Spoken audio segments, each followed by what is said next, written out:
이 사진 우리 엄만데요?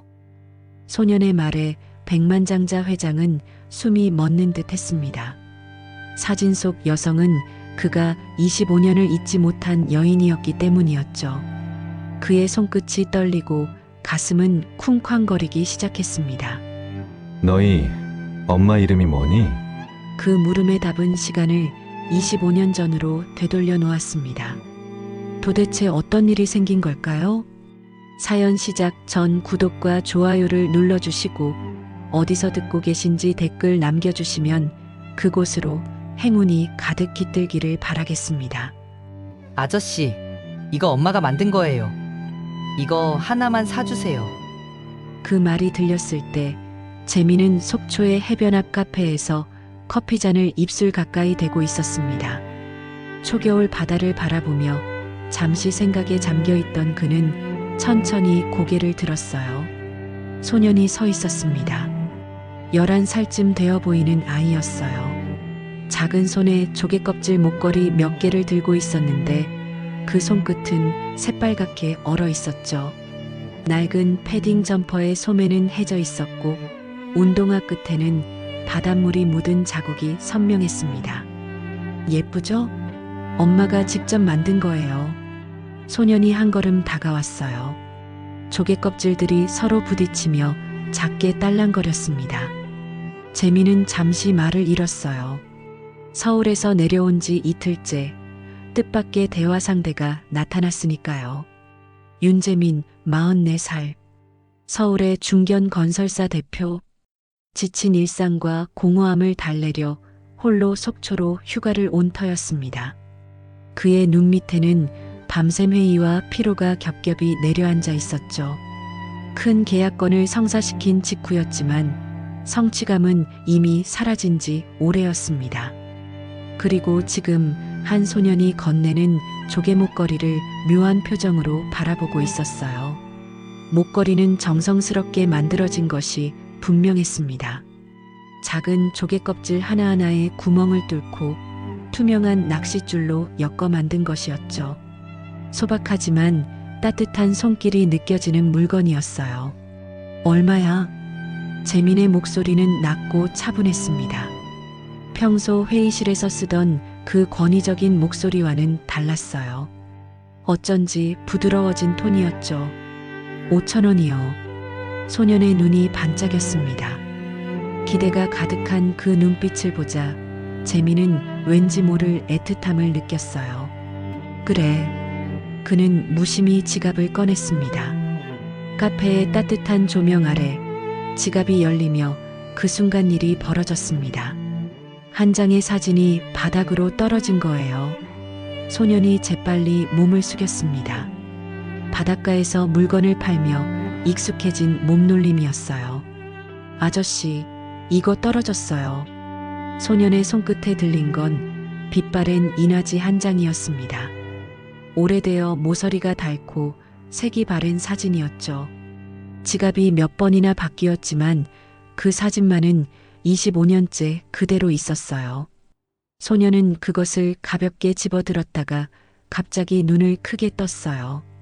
아이의 얼굴에 놀라움이 번졌습니다. 이 사진 우리 엄마도 있어요. 이 사람 우리 엄마예요. 재민의 손이 멈췄습니다.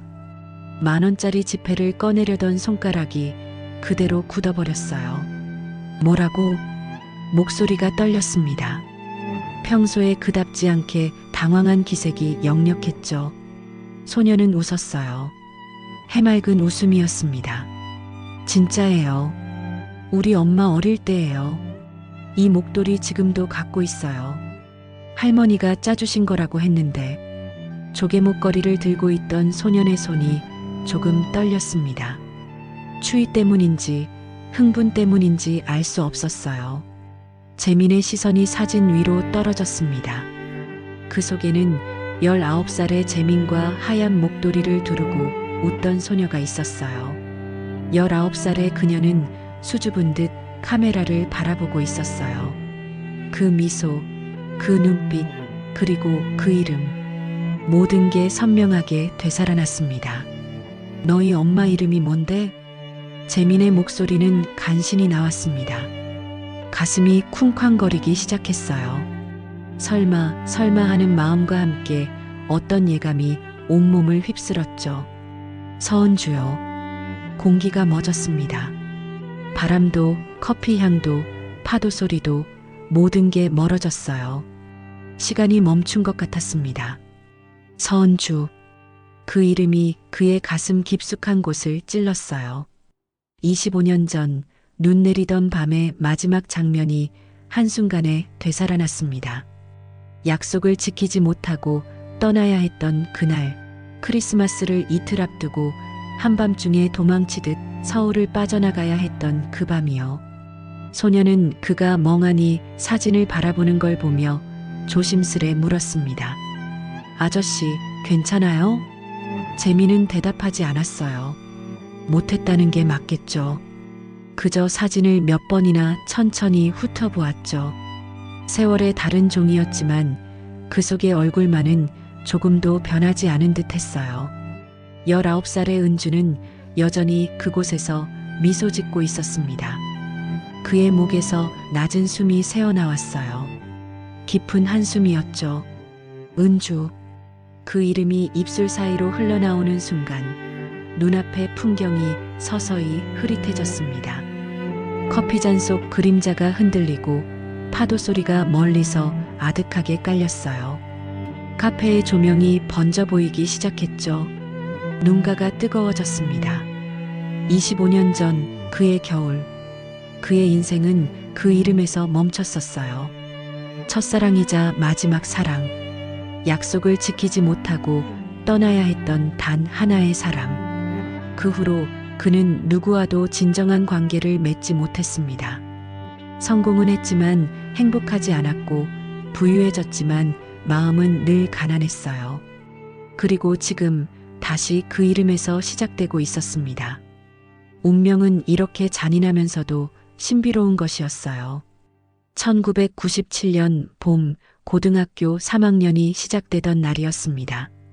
재민은 새학기 첫날 교실 뒤편에서 친구들과 떠들고 있었어요. 아버지가 운영하는 건설회사가 요즘 잘 나가서 그런지 방학 동안 해외여행을 다녀온 이야기로 친구들의 부러움을 사고 있었죠. 야, 윤재민. 너네 집은 진짜 부자구나. 친구가 어깨를 치며 말했어요. 재민은 쑥스럽게 웃었습니다. 사실 집안이 부유한 건 맞았어요. 아버지는 중견 건설사 사장이었고 강남에 있는 집은 넓고 화려했죠. 하지만 재민은 그런 것들을 자랑하는 성격은 아니었습니다. 담임 선생님이 들어오시더니 자리 배치를 새로 한다고 하셨어요.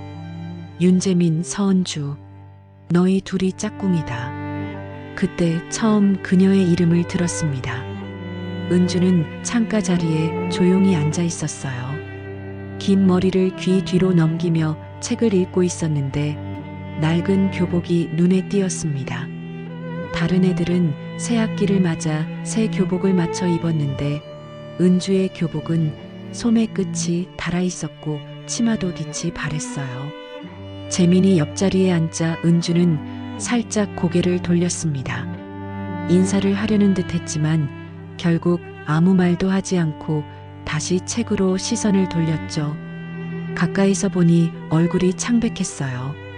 눈 밑에는 거뭇한 그림자가 있었고 손톱은 깨끗하게 깎여 있었지만 거칠었습니다. 첫 한 달 동안 둘은 거의 대화를 나누지 않았어요. 하지만 재민은 은주를 자꾸 관찰하게 됐습니다. 점심시간이면 다른 애들이 도시락을 먹거나 매점으로 우르르 몰려갈 때 은주는 항상 자리에 남아 있었어요. 가끔 작은 빵 하나로 점심을 때우는 모습을 봤죠. 어떤 날은 아예 먹지 않고 물만 마시기도 했습니다. 체육 시간이 되면 은주는 늘 구석에서 혼자 앉아 있었어요. 어느 날 재민이 농구를 하다가 쉬는 시간에 물을 마시러 갔는데 은주가 운동화 밑창을 손으로 누르고 있는 걸 봤습니다. 자세히 보니 밑창이 떨어져서 걸을 때마다 퍽퍽 소리가 났던 거였어요. 은주는 주변을 살피며 조심스럽게 운동화를 벗었고 양말에도 구멍이 나 있는 게 보였습니다. 그날 방과 후 재미는 집으로 가는 길에 신발 가게에 들렀어요. 여학생 운동화를 사면서 점원에게 말했습니다. 선물용이에요. 포장은 안 해도 돼요. 다음 날 아침 재미는 일찍 학교에 가서 은주 사물함에 새 운동화를 넣어뒀습니다. 메모도 없이요. 은주가 등교해서 사물함을 열었을 때의 표정을 재미는 멀리서 지켜봤어요. 놀라움과 당황스러움 그리고 감동이 섞인 복잡한 표정이었죠. 은주는 주변을 둘러봤지만 재미는 이미 교실로 들어가 있었습니다. 그런 일이 있고 며칠 뒤 음악 감상 시간이었어요. 선생님이 이문세의 가로수 그늘 아래 서면을 틀어주셨죠. 재미는 무심코 은주를 바라봤는데 그녀가 눈을 감고 음악에 빠져 있는 걸 봤습니다. 입가에 작은 미소까지 띄고 있었어요. 그 모습이 왠지 평소와 달라 보였습니다. 이 노래 좋아해? 재민이 처음으로 먼저 말을 걸었어요. 은주는 놀란 듯 눈을 떴습니다. 응, 엄마가 좋아하셨던 노래야. 과거형으로 말하는 걸 보니 어머니가 안 계신 것 같았어요. 재미는 더 묻지 않았습니다. 대신 이렇게 말했죠. 나도 이런 옛날 노래들 좋아해. 아버지가 차에서 맨날 틀거든. 처음엔 싫었는데 이제는 좋더라. 은주가 처음으로 재민을 똑바로 봤어요. 그리고 작게 웃었습니다. 의외네. 넌 그냥 공부 잘하고 인기 많은 부잣집 아들인 줄만 알았어. 부잣집 아들은 맞는데 그게 내 전부는 아니야. 재민이 진지하게 대답하자 은주는 잠시 그를 바라봤어요. 뭔가 다시 생각하는 듯한 표정이었죠. 여름이 되면서 둘은 조금씩 가까워졌습니다. 어느 날 점심시간 재민이 매점에서 산 샌드위치를 2개 들고 왔어요. 하나는 내 거고 하나는 혹시 같이 먹을래? 혼자 먹기엔 너무 많아. 은주는 망설였습니다. 자존심과 배고픔 사이에서 갈등하는 게 보였어요. 괜찮아. 나 아침에 많이 먹었어. 하지만 은주의 배에서 꼬르륵 소리가 났습니다. 재미는 모른 척하고 샌드위치를 은주 책상에 놓았어요. 그럼 이거 버려야겠네.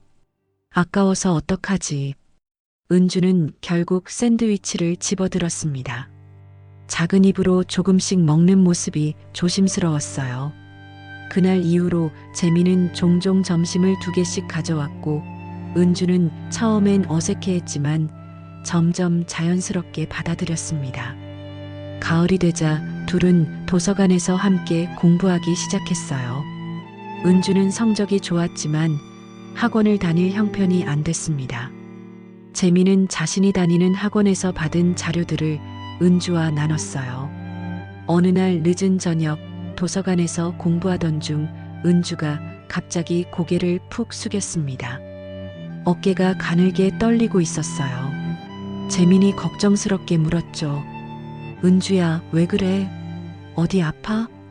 은주가 고개를 들었을 때 눈에는 눈물이 가득했습니다. 미안해. 갑자기 이러니까 이상하지? 그냥 너무 고마워서. 뭐가? 내가 이렇게 잘해주는 거. 아무도 나한테 이렇게 잘해준 사람 없었어. 재미는 잠시 말을 잃었어요. 은주의 눈물이 책상 위로 떨어졌습니다. 그때 은주가 팔을 들어 눈물을 닦는데 소매가 올라가면서 팔뚝에 시퍼런 멍이 보였어요. 재미는 숨을 삼켰습니다. 은주야, 그거.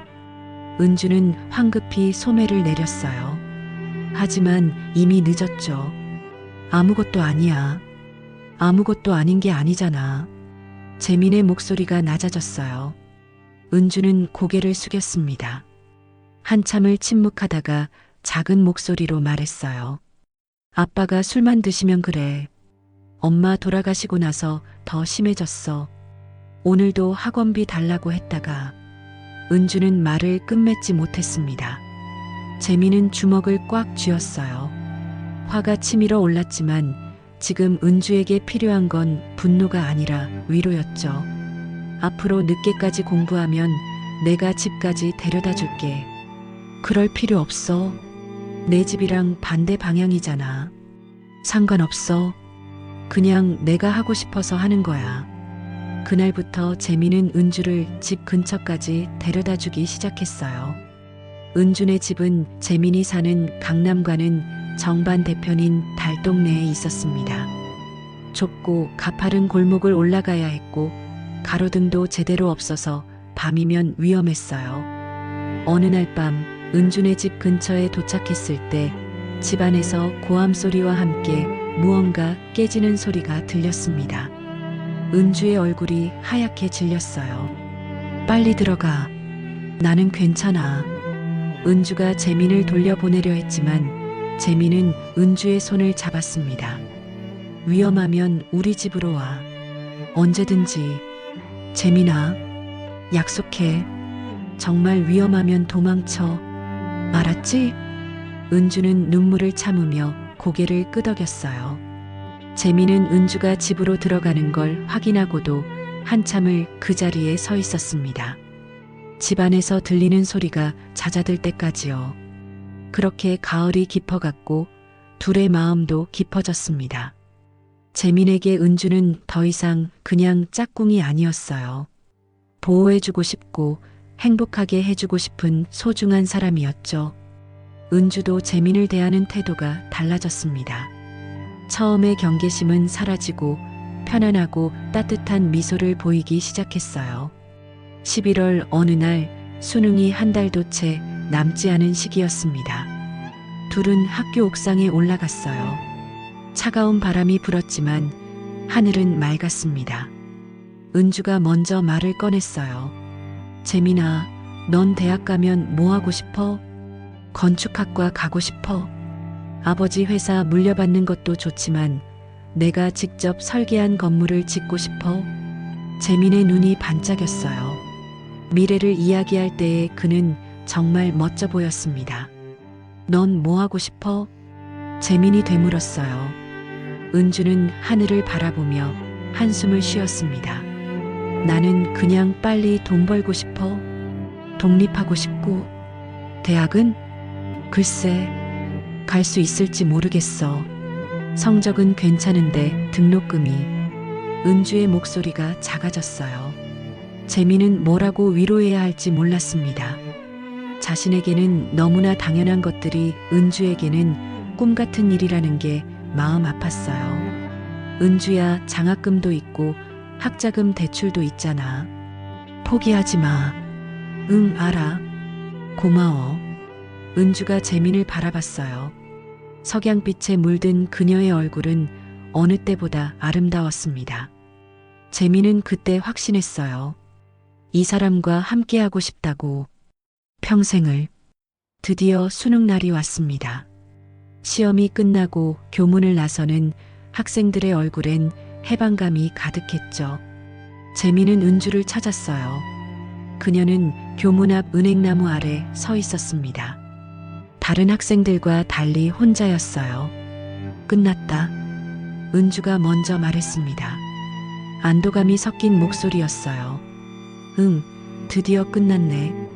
재민은 가방 속에서 뭔가를 꺼내려다가 멈췄어요. 사실 그는 시집을 준비해 왔습니다. 은주가 좋아하는 시인들의 시가 담긴 책이었죠. 하지만 여기서 주기엔 너무 많은 사람들이 있었어요. 대신 그는 용기를 내어 말했습니다. 은주야, 크리스마스에 시간 있어? 은주가 놀란 듯 재민을 봤어요. 크리스마스? 왜? 그때 만나자. 할 말이 있어. 중요한 얘기야. 재민의 진지한 표정에 은주도 뭔가를 눈치챈 듯 했어요. 볼이 살짝 빨개졌죠. 알았어. 어디서 만날까? 시청 앞 광장. 저녁 7시. 응, 약속? 약속을 정하고 헤어지려는데 은주가 재민을 불렀어요. 재민아. 응? 고마웠어. 1년 동안. 정말로. 은주의 눈가가 촉촉해졌습니다. 재민은 그런 은주를 보며 가슴이 뛰기 시작했어요. 이제 며칠만 있으면 드디어 마음을 전할 수 있을 거라고 생각했죠. 1년 동안 키워온 마음을 더는 숨기고 싶지 않았습니다. 서울에는 하얀 눈이 소복이 내리고 있었어요. 재민은 자기 방 창문 너머로 떨어지는 눈송이를 바라보며 미소 지었습니다. 크리스마스가 사흘 뒤였죠. 은주와의 약속이 가까워질수록 가슴이 두근거렸어요. 책상 위에는 정성스럽게 포장된 선물이 놓여 있었습니다. 은주가 좋아할 만한 시집이었어요. 김소월, 윤동주, 백석의 시들이 담긴 책이었죠.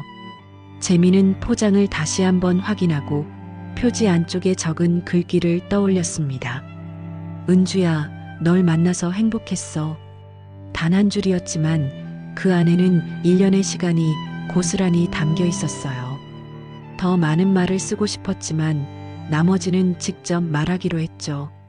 어떻게 고백할지, 은주가 뭐라고 대답할지 상상하며 재민은 혼자 킥킥거렸습니다.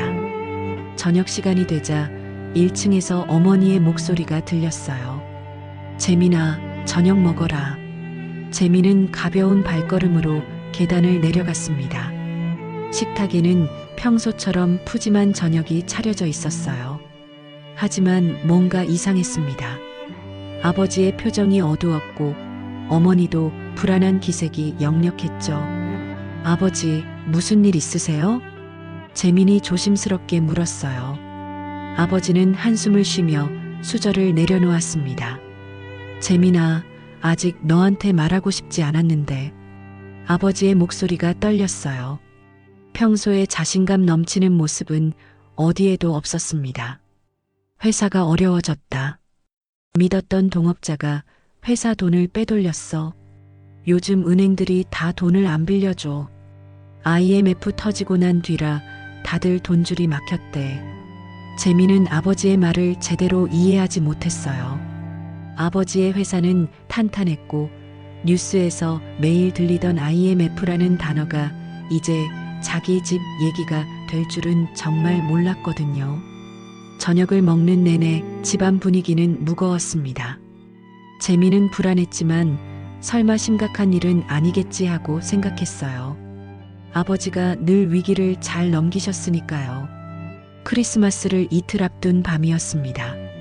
재민은 잠들기 전에 다시 한번 선물을 확인했어요. 내일은 은주에게 전화해서 약속 장소를 다시 확인해야겠다고 생각하며 잠자리에 들었죠. 한밤중이었습니다. 집 밖에서 시끄러운 소리가 들렸어요. 개 짖는 소리와 함께 여러 사람의 발자국 소리가 났죠. 재민은 잠결에 뒤척이다가 갑자기 방문이 벌컥 열리는 소리에 깼습니다. 재민아, 일어나. 빨리. 어머니의 다급한 목소리였어요. 방 불도 켜지 않은 채 어머니가 재민을 흔들었습니다. 엄마, 무슨 일이에요? 설명할 시간 없어. 옷 입고 필요한 것만 챙겨. 빨리.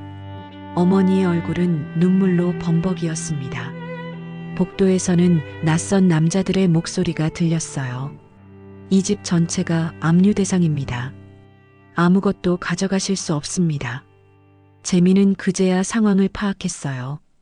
창문으로 내다보니 집 앞에는 여러 대의 차가 서 있었고 대문에는 빨간 딱지가 여러 장 붙어 있었습니다. 압류 딱지였어요. 손이 떨렸습니다. 꿈인가 싶어 볼을 꼬집어 봤지만 아팠어요. 이건 현실이었습니다. 재민은 허둥지둥 옷을 입고 가방을 챙겼어요. 교과서며 참고서는 그대로 두고 지갑과 몇 가지 옷만 넣었죠. 그리고 책상 위에 선물을 집어들었습니다. 은주에게 줄 시집이었어요. 1층으로 내려가니 난리가 나 있었습니다. 집행관들이 집 앞물건들에 딱지를 붙이고 있었고 아버지는 구석에 주저앉아 머리를 감싸쥐고 있었어요. 아버지. 재민이 달려가자 아버지가 고개를 들었습니다. 한 번도 본 적 없는 초췌한 얼굴이었어요. 재민아, 미안하다. 아버지가 미안해. 아버지의 목소리는 갈라져 있었습니다. 강한 아버지가 무너지는 모습을 보는 건 재민에게 큰 충격이었어요. 지금 나가셔야 합니다. 집행관이 차갑게 말했어요. 가족은 급하게 집을 나섰습니다.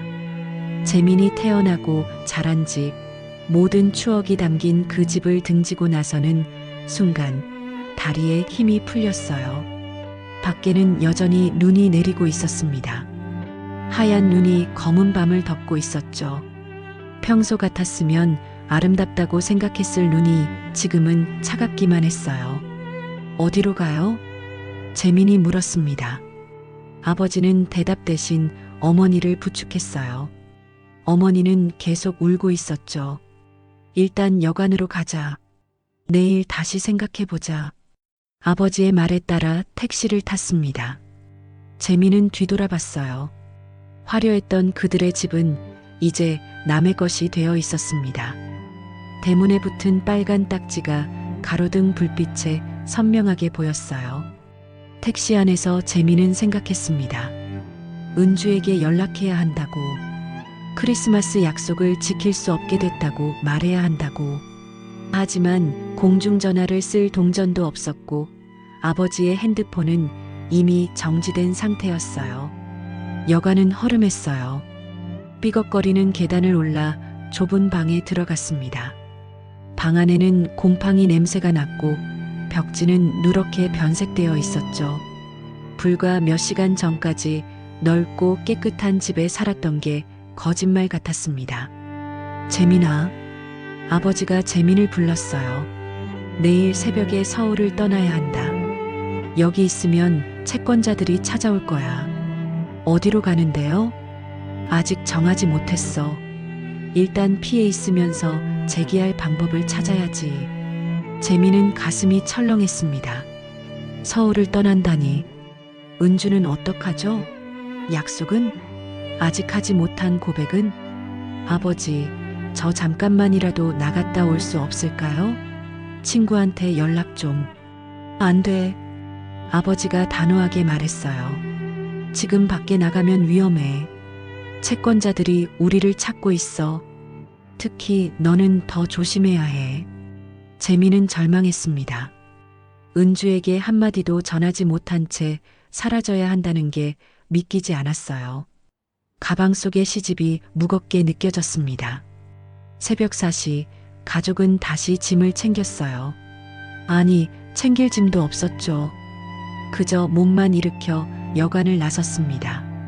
역시 택시를 타고 서울역으로 향했어요. 첫 기차를 타고 서울을 떠나기 위해서였죠.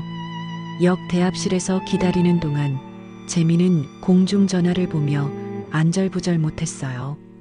은주에게 전화 한 통만 하면 되는데, 아니, 편지라도 남기고 싶은데. 하지만 아버지의 눈은 매서웠고 어머니는 재민의 손을 꼭 잡고 있었습니다. 엄마, 화장실 좀. 재민이 말하자 어머니가 걱정스러운 눈으로 봤어요. 빨리 다녀와. 멀리 가지 말고. 재민은 화장실로 가는 척하다가 매점으로 향했습니다. 펜이라도 사서 메모를 남기고 싶었어요. 하지만 주머니를 뒤져도 돈이 없었죠. 그는 절망적인 심정으로 다시 가족에게 돌아왔습니다. 기차에 올라타는 순간 재민의 눈에서 눈물이 흘렀어요. 창밖으로 서울이 멀어져 갔습니다. 은주가 있는 곳이 점점 멀어져 갔어요. 은주야, 미안해. 정말 미안해. 마음속으로 수백 번을 외쳤지만 그 말은 은주에게 닿을 수 없었습니다. 크리스마스까지 이틀. 은주는 시청 앞 광장에서 그를 기다릴 거예요. 눈이 와도 바람이 불어도 기다릴 그녀를 생각하니 가슴이 찢어질 것 같았습니다. 재민은 가방을 꼭 안았어요. 그 안에는 은주에게 주려던 시집이 들어 있었죠. 은주야, 널 만나서 행복했어. 그 한 줄이 이제는 너무나 슬픈 문장이 되어버렸습니다. 기차는 계속 달렸고 재민의 19년 인생도 함께 무너져 내렸어요. 첫사랑도 약속도 모든 게 그 겨울밤에 얼어붙어 버렸습니다. 크리스마스였습니다. 은주는 시청 앞 광장에 일찍 도착했어요. 저녁 7시 약속이었지만 6시부터 나와 있었죠. 하얀 눈이 소복이 쌓인 광장은 아름다웠고 크리스마스 트리는 화려하게 빛나고 있었습니다. 연인들이 지나갈 때마다 은주는 심장이 뛰었어요. 혹시 재민이 아닐까 하고요. 7시가 되었습니다. 은주는 시계를 확인하고 주변을 둘러봤어요. 재민은 보이지 않았지만 곧 올 거라고 생각했죠. 그는 약속을 잘 지키는 사람이니까요. 8시가 지났습니다. 눈이 더 세차게 내리기 시작했어요. 은주의 발은 얼어붙었고 손끝은 감각이 없었습니다. 하지만 그녀는 자리를 뜨지 않았어요. 재민이 올 거라고 믿었으니까요. 9시, 10시. 시간은 계속 흘렀습니다. 광장의 사람들이 하나둘 집으로 돌아갔고 상점들도 문을 닫기 시작했어요. 은주는 그제야 뭔가 잘못됐다는 걸 깨달았습니다. 무슨 일이 있나? 아프기라도 한 건가? 은주는 걱정스러운 마음에 공중전화로 재민의 집에 전화를 걸었어요. 하지만 없는 번호라는 기계음만 들렸습니다. 이상했어요. 분명 맞는 번호인데. 자정이 가까워졌을 때 은주는 천천히 일어섰습니다. 온몸이 얼어붙어 제대로 걸을 수도 없었어요. 집으로 돌아가는 길, 그녀는 계속 뒤를 돌아봤습니다. 혹시라도 재민이 뛰어올까 봐서요. 하지만 끝내 그는 나타나지 않았습니다. 다음 날 학교에 재민이 오지 않았습니다. 그 다음 날도 또 다음 날도 볼 수 없었죠. 교무실에서 선생님을 만났을 때 은주는 충격적인 소식을 들었습니다. 그 집 망했단다. 사업이 완전히 망해서 야반도주했다더라. 선생님의 말이 귓가에 맴돌았어요. 은주는 말없이 하늘을 봤습니다. 회색빛 겨울 하늘이 무겁게 내려앉아 있었죠. 모든 게 허무했어요. 그토록 믿었던 사람이 아무 말도 없이 사라졌다는 게 믿기지 않았습니다. 은주는 눈물도 나오지 않았어요. 그저 텅 빈 가슴만 남았을 뿐이었죠. 집으로 돌아오니 아버지가 술에 취해 있었습니다. 어디 갔다 이제 오는 거야? 은주는 피하지도 않았습니다. 아픈 건 몸이 아니라 마음이었으니까요. 졸업식 날 은주는 혼자였습니다. 다른 학생들은 가족과 함께 사진을 찍고 꽃다발을 받았지만 은주에겐 아무도 없었어요. 그녀는 졸업장만 받고 조용히 학교를 떠났습니다. 재민과의 추억이 담긴 그 학교를 다시는 돌아보지 않겠다고 다짐하며 졸업 후 은주의 삶은 더욱 팍팍해졌어요. 아버지의 술주정은 날로 심해졌고 생활비는 늘 부족했습니다. 은주는 닥치는 대로 일을 했어요.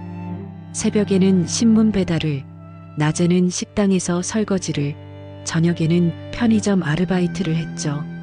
몸은 지쳐갔지만 은주는 멈출 수 없었어요. 멈추면 생각이 났으니까요. 재민이, 그와의 약속이, 이루어지지 못한 꿈들이. 일을 하는 동안만은 그 모든 걸 잊을 수 있었습니다. 5년이 지났을 때 은주는 더 이상 견딜 수 없었어요. 어느 날 밤 아버지가 또다시 폭력을 휘두르려 하자 은주는 처음으로 반항했습니다. 이제 그만해요. 더는 못 참겠어요.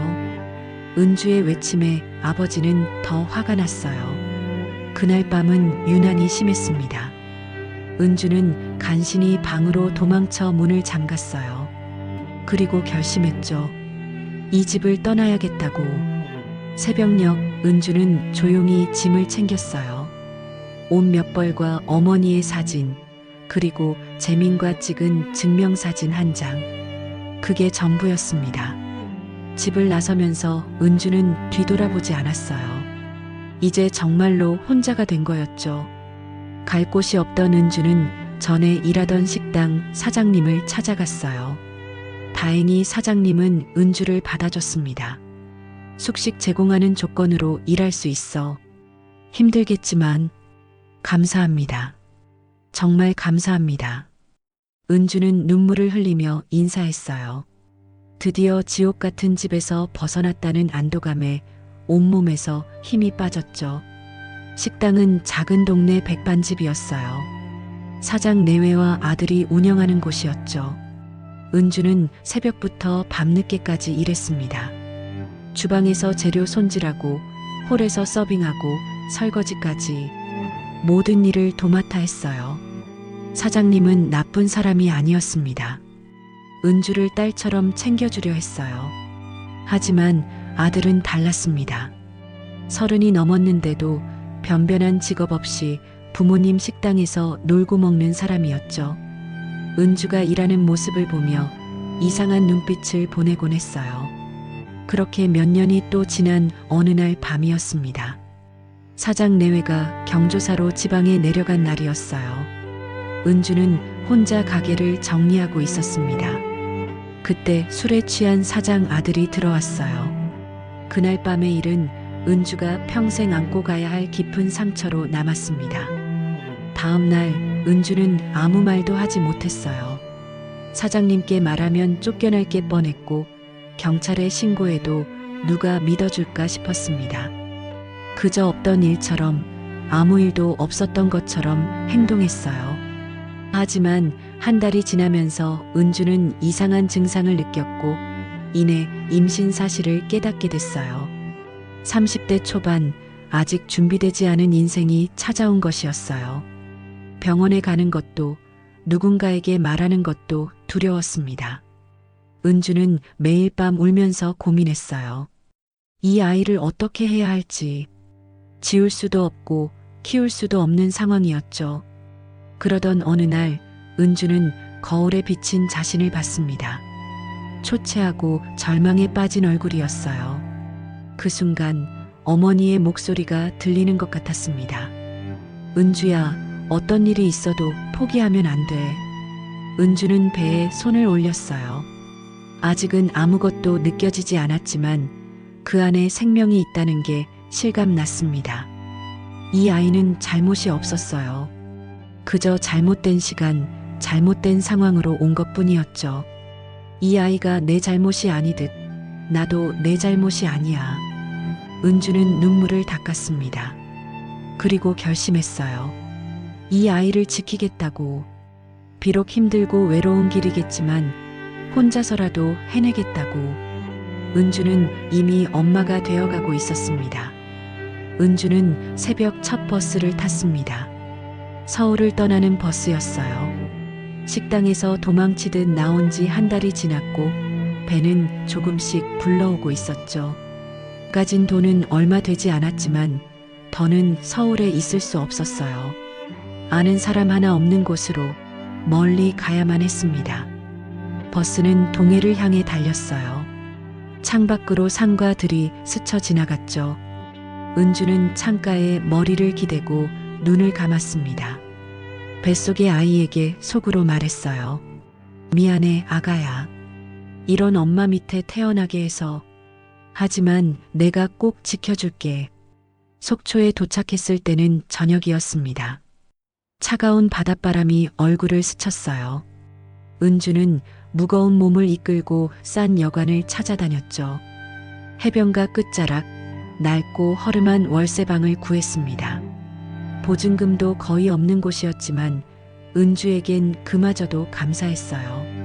임신 5개월이 되었을 때 은주는 해변가에 작은 노점을 차렸습니다. 김밥과 떡볶이를 파는 분식 노점이었어요. 새벽부터 재료를 준비하고 하루 종일 서서 일했죠. 발은 퉁퉁 부었고 허리는 끊어질 듯 아팠지만 아이를 위해 참았습니다. 아줌마, 김밥 2줄이요. 관광객들이 가끔 들렀어요. 은주의 김밥은 속이 알차고 맛있다고 소문이 났죠. 조금씩 단골도 생겼습니다. 배가 불러 일하기 힘들 때면 옆 가게 아주머니들이 도와주기도 했어요. 혼자 애 낳으려면 얼마나 힘들어. 뭐 도와줄 거 있으면 말해. 따뜻한 말 한마디가 은주에게는 큰 힘이 되었습니다. 그렇게 시간이 지나 은주는 아들을 낳았어요. 작은 동네 병원에서 혼자서 진통이 시작되었을 때 무서웠지만 아이의 첫 울음소리를 들었을 때 모든 고통이 사라졌습니다. 건강한 아들이에요. 축하합니다. 간호사가 아이를 안겨줬어요. 작고 따뜻한 생명체였죠. 은주는 눈물을 흘리며 아이를 품에 안았습니다. 지환아, 서지환, 넌 엄마의 희망이야. 지환이라는 이름은 오래전부터 정해둔 거였어요. 밝게 빛나는 아이가 되길 바라는 마음에서 지은 이름이었죠. 아이가 돌이 지날 무렵 은주의 분식 노점은 작은 가게로 발전했습니다. 은주 분식이라는 간판도 달았어요. 비록 작고 허름했지만 은주만의 공간이었죠. 낮에는 분식집을 운영하고 저녁에는 아이를 돌봤습니다. 지환이 3살이 되던 해 은주는 새로운 일을 시작했어요. 바닷가에서 주운 조개 껍데기로 목걸이와 팔찌를 만드는 거였죠. 처음엔 서툴렀지만 점점 솜씨가 늘었습니다. 밤마다 지환이 잠든 후에 조용히 앉아 수공예품을 만들었어요. 엄마 이뻐. 아침에 일어난 지환이 엄마가 만든 목걸이를 보고 감탄했어요. 은주는 아들의 머리를 쓰다듬으며 웃었죠.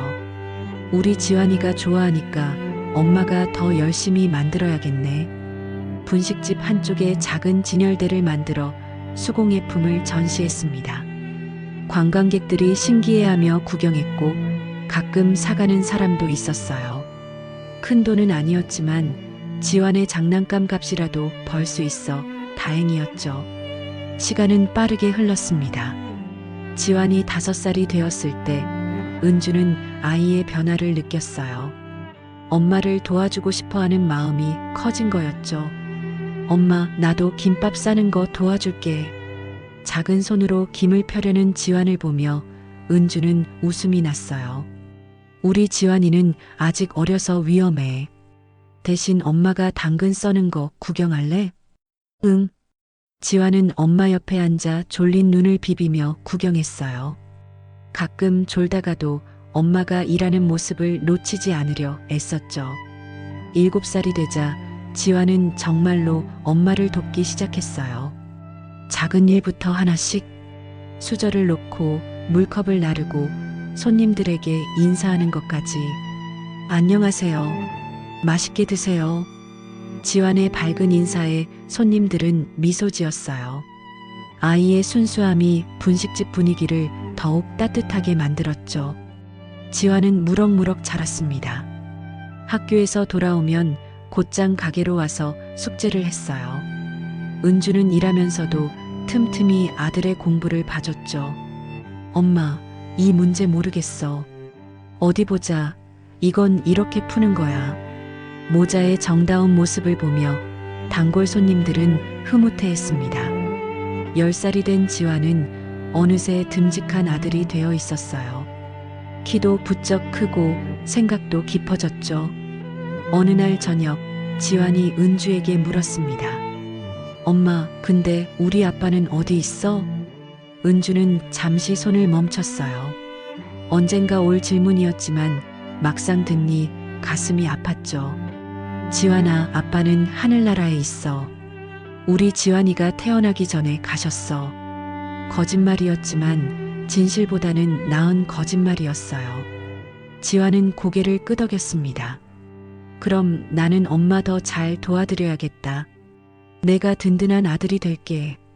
은주는 아들을 꼭 안았어요. 눈물이 났지만 보이지 않으려 애썼죠. 11살이 된 올해 지환은 새로운 도전을 시작했습니다. 엄마가 밤마다 만드는 수공예품을 보고 자신도 만들어 보고 싶다고 했어요. 엄마, 나도 목걸이 만들어 볼래. 엄마처럼 예쁘게. 은주는 아들에게 조개 껍데기 다루는 법을 가르쳐 줬어요. 지환은 금세 요령을 터득했죠. 작은 손으로 정성스럽게 구멍을 뚫고 실을 꿰었습니다. 엄마, 이거 봐. 내가 만든 거야. 첫 작품은 삐뚤빼뚤했지만 은주에게는 세상에서 가장 아름다운 목걸이였어요. 정말 잘 만들었네. 우리 지환이 솜씨가 있구나. 칭찬에 신이 난 지환은 더 열심히 만들었습니다. 그리고 어느 날 용기를 내어 말했어요. 엄마, 내가 만든 목걸이도 팔아보면 안 될까? 해변에 나가서 관광객들한테 보여주고 싶어? 은주는 잠시 망설였어요. 어린 아들이 물건을 팔러 다닌다는 게 마음에 걸렸죠. 하지만 지환의 반짝이는 눈을 보니 거절할 수 없었습니다. 그래, 한번 해보자. 대신 엄마가 볼 수 있는 곳에서만 하는 거야. 약속? 약속? 그렇게 지환은 엄마와 자신이 만든 조개 목걸이를 작은 바구니에 담아 해변으로 나갔습니다. 처음엔 쑥스러워서 말을 못 걸었어요. 하지만 곧 용기를 내어 지나가는 사람들에게 다가갔죠. 안녕하세요. 제가 만든 목걸이에요. 구경해 보세요. 밝고 순수한 아이의 모습에 사람들은 발걸음을 멈췄습니다. 그리고 정성스럽게 만든 목걸이를 보며 감탄했어요. 은주는 분식집에서 일하면서도 틈틈이 밖을 내다봤습니다. 해변에서 열심히 말을 걸고 있는 아들의 모습이 보였어요. 가슴이 뭉클했죠. 어느새 이렇게 자란 아들이 대견하고 고마웠습니다. 저녁이 되어 지환이 돌아왔을 때 아이의 얼굴은 상기되어 있었어요. 엄마, 목걸이 2개나 팔았어. 이 돈으로 엄마 맛있는 거 사줄게. 은주는 아들을 꼭 안았습니다.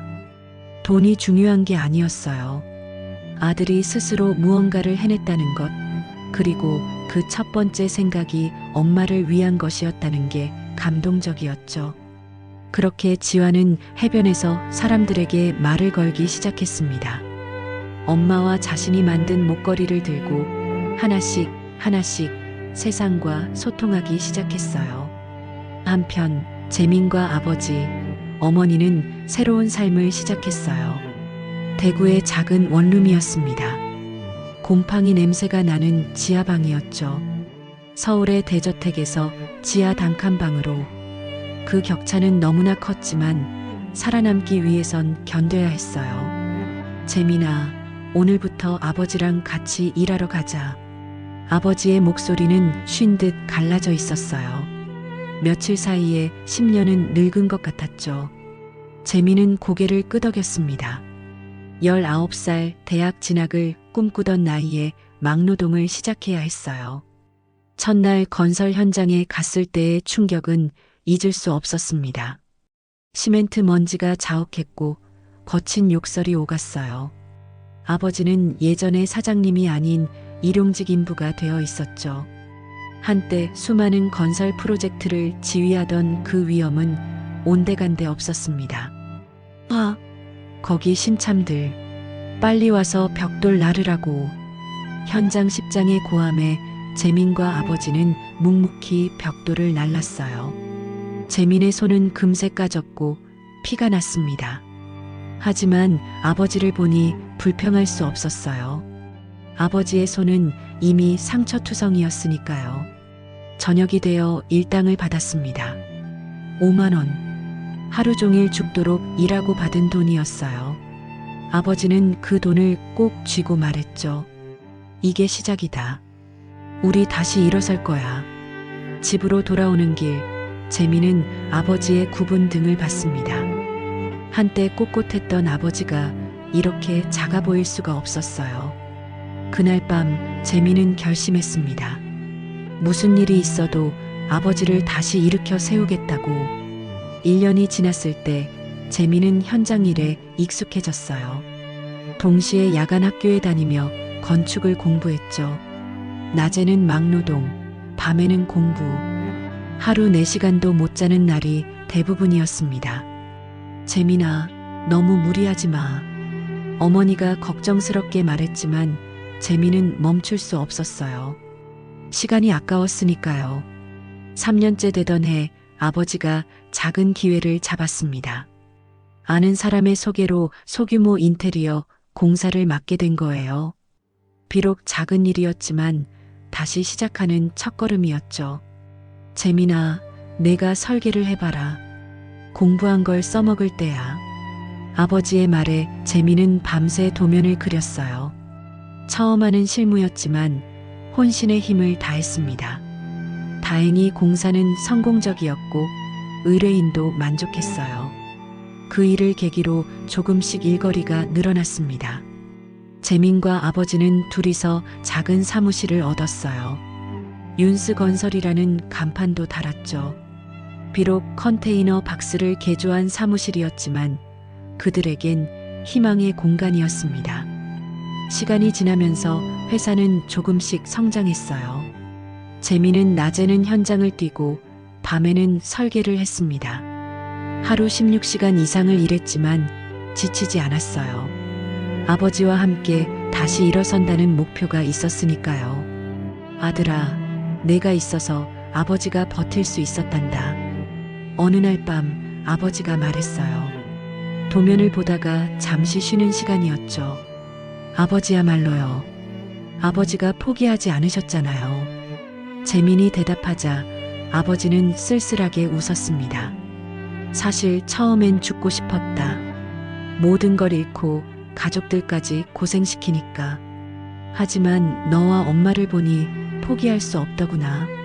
재민은 아버지의 손을 잡았어요. 거칠고 상처난 손이었지만 따뜻했습니다. 10년이 지났을 때 그들은 첫 번째 큰 프로젝트를 따냈어요. 중소규모 아파트 건설이었죠. 위험 부담이 컸지만 도전해볼 만한 가치가 있었습니다. 재민아, 이번엔 내가 총괄 책임자를 맡아라. 아버지가 하셔야죠. 아니다. 이제 내 시대야. 아버지는 뒤에서 도울게. 프로젝트는 성공적이었어요. 재민의 설계는 실용적이면서도 아름다웠고 분양도 순조로웠죠. 회사는 급성장하기 시작했습니다. 그러나 성공의 이면에서 아버지의 건강은 악화되고 있었어요. 오랜 노동과 스트레스가 몸을 갉아먹었죠. 어느 날 아버지가 현장에서 쓰러졌습니다.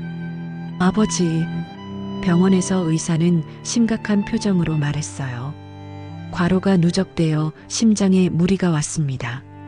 절대 안정이 필요해요. 재민은 그날부터 회사 일을 전담하기 시작했어요. 아버지 없이 모든 걸 결정하고 책임져야 했죠. 부담스러웠지만 아버지가 쌓아온 것들을 지켜야 했습니다. 그렇게 또 10년이 흐른 후 윤스건설은 중견 건설사로 성장했어요.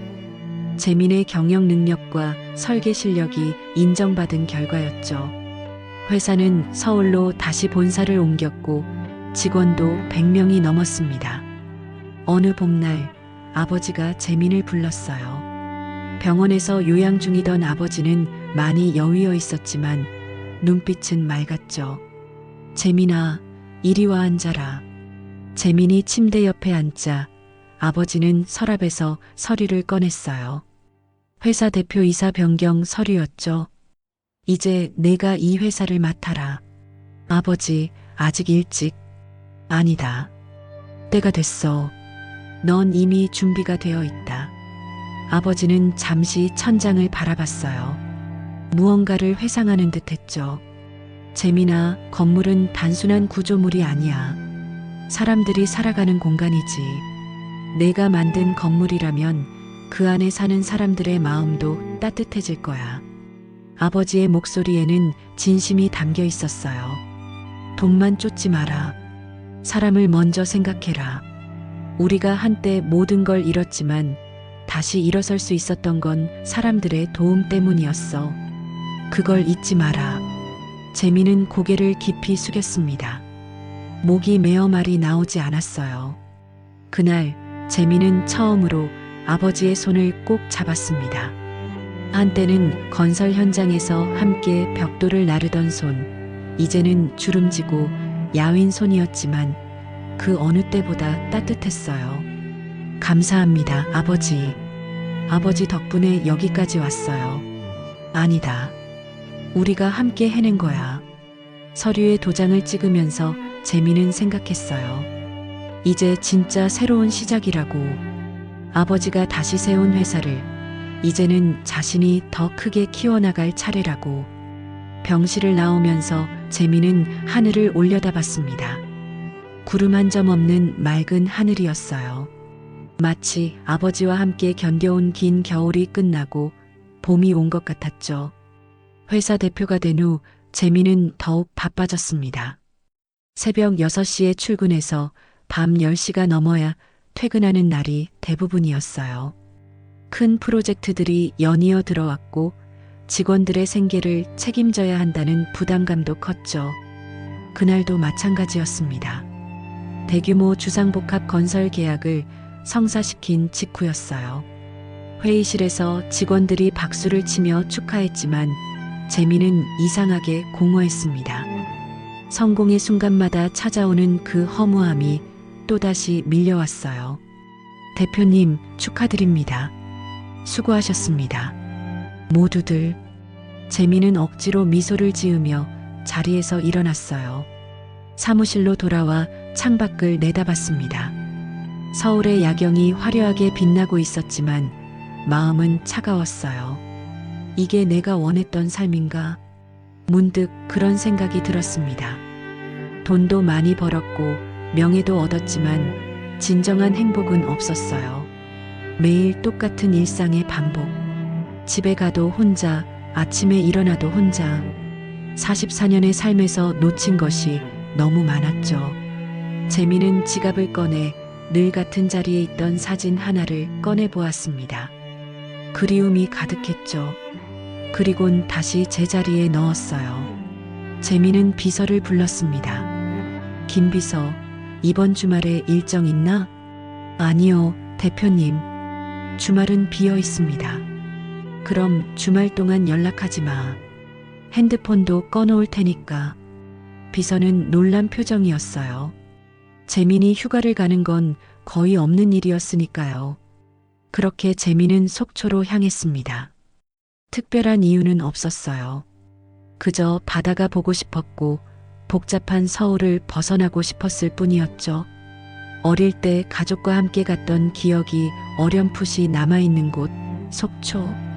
이틀째 되던 날 오후, 재민은 해변가 카페에 앉아 있었어요. 커피 향과 파도 소리가 어우러진 평화로운 공간이었죠. 그는 천천히 커피를 마시며 바다를 바라봤습니다. 마음이 조금씩 가라앉는 걸 느꼈어요. 그때 작은 발자국 소리와 함께 누군가가 다가온 거였어요. 아저씨, 정말 괜찮으세요? 얼굴이 하얗게 됐어요. 소년의 걱정스러운 목소리에 재미는 겨우 정신을 차렸습니다. 아이는 여전히 사진을 들고 서 있었어요. 그 작은 손에 들린 사진 한 장이 25년의 세월을 단숨에 무너뜨린 것이었죠. 재미는 떨리는 손으로 사진을 받아들었습니다. 다시 한번 확인했어요. 분명 은주였습니다. 18살의 은주가 하얀 목도리를 두르고 웃고 있는 사진. 크리스마스를 일주일 앞두고 학교에서 같이 찍었던 사진이었어요. 이 사진 정말 너희 엄마니? 재민의 목소리가 갈라졌습니다. 감정을 억누르려 했지만 쉽지 않았어요. 네, 엄마가 항상 지갑에 넣고 다니는 사진이에요. 고등학교 때래요. 소년의 말에 재민은 가슴이 쿵 내려앉았어요. 은주도 이 사진을 간직하고 있었다니. 25년이 지났는데도. 너희 엄마 지금 어디 있니? 떨리는 목소리로 물었습니다. 분식집에서 일하고 있어요. 은주 분식이요. 여기서 멀지 않아요. 소녀는 밝게 대답했습니다. 엄마를 자랑스러워하는 게 분명했어요.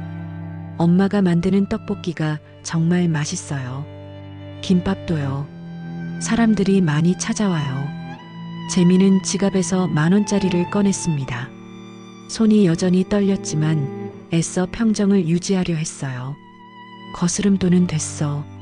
목걸이 예쁘네. 감사합니다. 엄마한테 가서 자랑해야겠어요. 소년이 뛰어가려는데 재민이 불렀어요. 잠깐, 너 이름이 뭐니? 서지환이요. 지환이. 좋은 이름이네. 너희 엄마 가게가 정확히 어디니? 지화는 손가락으로 해변 쪽을 가리켰어요. 저기 보이는 파란 간판이에요. 은주 분식 꼭 오세요. 엄마 떡볶이 진짜 맛있어요. 지환이 뛰어가는 뒷모습을 보며 재미는 한참을 앉아 있었습니다. 은주 분식, 그녀가 거기 있다니. 25년 만에 이렇게 가까운 곳에. 재미는 천천히 일어섰어요. 다리가 떨렸지만 이미 마음은 정해져 있었죠. 해변을 따라 걸었습니다. 평소 같으면 5분도 안 걸릴 거리가 오늘따라 멀게 느껴졌어요. 드디어 파란 간판이 보였습니다. 은주 분식, 소박한 가게였어요. 유리문 너머로 김이 모락모락 피어오르는 게 보였죠. 재미는 잠시 멈춰섰습니다. 내가 지금 뭘 하려는 거지? 25년이 지났는데. 하지만 발걸음은 이미 가게 문 앞까지 와 있었어요. 재미는 심호흡을 했습니다. 그리고 문을 열었어요. 딸랑. 문에 달린 종이 맑은 소리를 냈습니다. 따뜻한 김이 얼굴을 스쳤어요. 떡볶이와 어묵 냄새가 코끝을 간지렸죠. 그리고 어서 오세요. 그 목소리를 듣는 순간 재민의 시간이 멈췄습니다. 김이 나는 냄비 뒤에서 고개를 든 사람. 그것은 분명 은주였어요. 세월이 흘렀지만 그 눈빛은 변하지 않았습니다. 조금 더 성숙해졌고 얼굴엔 삶의 흔적이 있었지만 분명 은주였어요. 재민이 25년 동안 잊지 못했던 그 사람. 은주도 멈췄습니다. 손에 들고 있던 국자가 바닥으로 떨어졌어요. 그녀의 눈이 크게 떴다가 천천히 떨리기 시작했죠. 윤, 재민? 이름을 부르는 목소리가 갈라졌습니다. 믿을 수 없다는 듯 한 걸음 앞으로 나왔어요. 은주야. 재민도 그녀의 이름을 불렀습니다. 25년 만에 직접 부르는 이름이었어요. 그 짧은 두 글자에 모든 세월이 담겨 있었죠. 둘은 그렇게 마주 섰습니다. 작은 분식집 안 김이 피어오르는 냄비 사이에서 시간이 멈춘 듯 했어요. 19살의 그들이 다시 만난 것처럼. 은주의 눈에서 눈물이 흘렀습니다. 손으로 입을 막았지만 눈물은 멈추지 않았어요. 어떻게 여기에. 말을 잇지 못하는 은주를 보며 재민도 눈시울이 뜨거워졌습니다. 25년의 그리움이 한순간에 밀려왔어요. 미안함과 그리움, 놓친 세월에 대한 아쉬움이 뒤섞였죠. 오래됐다. 은주야. 재민의 목소리는 낮고 떨렸습니다. 더 많은 말을 하고 싶었지만 목이 메어 나오지 않았어요. 가게 문이 다시 열렸습니다. 지환이 뛰어들어왔어요. 엄마, 아까 어떤 아저씨가 10,000원 주고 가셨어. 목걸이 예쁘대. 지환은 엄마와 재민이 마주 서 있는 걸 보고 멈췄어요. 뭔가 심상치 않은 분위기를 느낀 듯 했죠. 아저씨, 진짜 오셨네요. 재민은 지환을 보며 애써 미소를 지었습니다. 그리고 다시 은주를 봤어요. 그녀는 여전히 눈물을 흘리고 있었지만 입가엔 희미한 미소가 있었죠. 25년 만의 재회였습니다. 운명은 이렇게 잔인하면서도 아름다운 방식으로 그들을 다시 만나게 했어요. 분식집에서 나온 두 사람은 말없이 해변으로 향했습니다. 지환은 눈치껏 집에 남았어요. 엄마가 특별한 손님과 이야기할 시간이 필요하다는 걸 어린 나이에도 알았던 거죠. 해가 지고 있었습니다. 붉은 노을이 바다를 물들이고 있었어요. 두 사람은 방파제 끝에 앉았습니다. 파도 소리가 규칙적으로 들려왔죠. 한참을 침묵했어요. 무엇부터 말해야 할지, 25년의 세월을 어떻게 설명해야 할지 몰라서였습니다. 크리스마스 날 많이 기다렸니? 재민이 먼저 입을 열었어요. 목소리가 떨렸습니다. 아직도 그날의 기억이 생생했어요. 응, 그랬었지. 은주도 긴 침묵 끝에 대답했어요. 시간이 25년 전으로 되돌아간 것 같았습니다. 너 어떻게 지냈어? 은주의 목소리도 떨리고 있었어요. 선생님이 너희 집이 망했다고 그것만 들었어. 그 후로는 아무것도 몰랐어. 재미는 깊은 한숨을 쉬었습니다. 대구로 도망갔어. 지하 단칸방에서 살면서 아버지랑 건설 현장에서 막노동했어. 낮에는 벽돌 나르고 밤에는 공부하고 그렇게 10년을 살았어.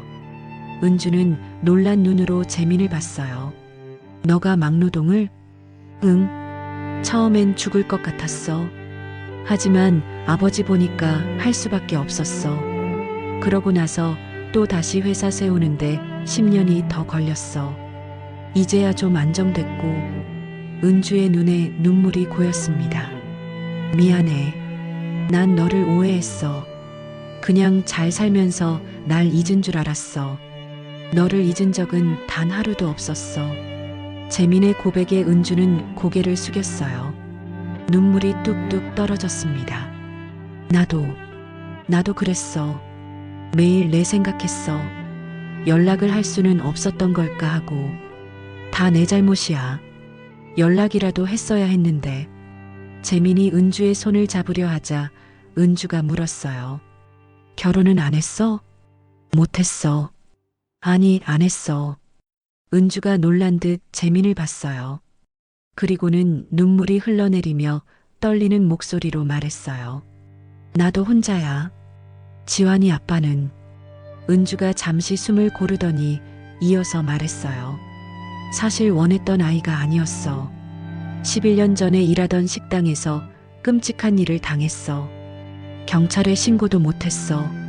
누가 날 믿어주겠어? 그냥 도망쳤어. 재민의 얼굴이 굳어졌습니다. 주먹을 꽉 쥐었어요. 은주야, 처음엔 죽고 싶었어. 하지만 뱃속의 아이는 잘못이 없잖아. 그래서 낳았어. 그리고 은주는 바다를 바라보며 말을 이었어요. 힘들었지. 정말 많이. 하지만 지환이 없었으면 난 아마 진작 죽었을 거야. 목소리가 떨렸지만 확고했어요. 그 애가 태어나던 날 처음 울음소리를 들었을 때 세상이 달라졌어. 이 아이를 위해서라면 뭐든 할 수 있을 것 같았어. 재민은 은주를 꼭 안았습니다. 더는 참을 수 없었어요. 은주도 거부하지 않았죠. 25년 만에 포옹이었습니다. 미안해. 내가 곁에 있었다면. 아니야. 이게 운명이었나 봐. 지환이를 만나게 된 것도 너를 다시 만나게 된 것도 두 사람은 한참을 그렇게 있었어요. 파도 소리만이 그들의 침묵을 대신했습니다. 시간이 흘러 밤이 깊어졌어요. 재민이 조심스럽게 말했습니다. 내일 서울 올라가야 해. 알아. 은주의 목소리는 담담했지만 아쉬움이 묻어났어요. 월요일에 중요한 미팅이 있어서 미안해. 미안해하지 마. 너도 내 삶이 있잖아. 은주가 애써 웃으며 말했지만 눈은 웃지 않았어요. 은주야, 나는. 재민이 뭔가 말하려 하자 은주가 먼저 말했어요. 재민아, 우리 천천히 생각해보자. 25년이야. 서로에 대해 모르는 게 너무 많아. 그리고 지환이도 있고 갑자기 너무 많은 일이 일어나서 나도 혼란스러워. 재민은 고개를 끄덕였어요. 은주의 말이 맞았습니다. 그래, 시간이 필요해. 너한테도 나한테도. 두 사람은 천천히 일어섰습니다. 분식집으로 돌아가는 길, 재민의 발걸음은 무거웠어요. 그는 이미 떠날 수 없는 사람이 되어 있었습니다. 연락처 줄 수 있어? 재민이 물었어요. 은주는 잠시 망설이다가 휴대폰을 꺼냈습니다. 번호 불러줄게. 번호를 저장하는 재민의 손이 떨렸어요. 이제야 연결고리가 생긴 거였죠. 다음 날 아침 재민은 일찍 숙소를 나섰습니다. 서울로 가는 차 안에서 계속 휴대폰을 봤어요. 은주에게 문자를 보낼까 말까 고민하다가 결국 보내지 못했습니다. 서울로 돌아가면서 창밖의 고속도로가 흐릿하게 흔들렸어요. 눈물 때문이었죠. 25년 만에 다시 만났는데 이게 끝일까? 아니었어요. 이건 끝이 아니라 시작이었습니다. 어렵고 복잡하겠지만 이번엔 놓치지 않겠다고 재미는 다짐했어요. 서울로 돌아온 후 재미는 일이 손에 잡히지 않았습니다. 회의 중에도 설계도를 검토할 때도 자꾸만 은주의 얼굴이 떠올랐어요. 분식집의 따뜻한 김이 나던 모습, 눈물을 참으며 웃던 그녀의 표정이 잊혀지지 않았죠. 월요일 중요한 미팅이 끝나자마자 재미는 비서를 불렀어요. 김 비서, 앞으로 금요일 오후 일정은 비워둬. 네, 매주 금요일이요? 응, 개인적인 일이 있어서. 비서는 의아해했지만 더 묻지 않았습니다. 대표의 표정이 예전과 달라 보였거든요. 어딘가 따뜻해진 것 같았어요. 첫 번째 금요일, 재미는 다시 속초로 향했습니다. 이번엔 빈손으로 가지 않았어요. 트렁크에는 분식집에서 쓸만한 새 조리도구들과 지환이 좋아할 만한 책들을 실었죠. 분식집 문을 열자 지환이 먼저 알아봤어요. 아저씨다. 엄마, 저번에 그 아저씨 오셨어요. 은주가 주방에서 나왔습니다. 앞치마에 손을 닦으며 어색하게 웃었어요. 왔어? 응. 그냥 지나가다가. 거짓말이었죠. 재미는 이곳에 오기 위해 3시간을 운전했으니까요. 앉아. 뭐 먹을래? 떡볶이. 지환이가 맛있다고 했거든. 재민이 자리에 앉자 지환이 옆으로 와서 말을 걸었어요. 아저씨, 또 오셨네요. 목걸이 잘 쓰고 계세요? 응, 차에 걸어뒀어. 예뻐서. 지환의 얼굴이 환해졌습니다. 재미는 가방에서 책을 꺼냈어요.